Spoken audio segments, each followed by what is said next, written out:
Navigate to the Load Combinations panel within the Connection Data module.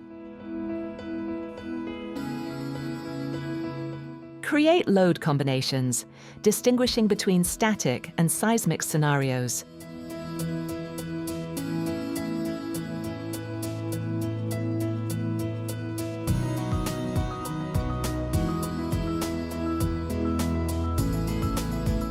Remove previously added load combinations as needed.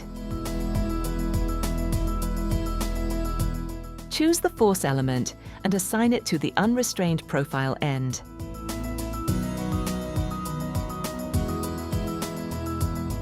Configure action parameters using the Properties toolbox. Define reference coordinate system, local or global. Precisely locate the action application point.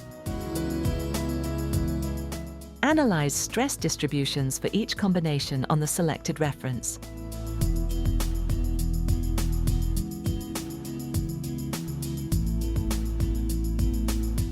Access the Comprehensive Load Combination Management interface. Modify combination sets through addition or deletion functions.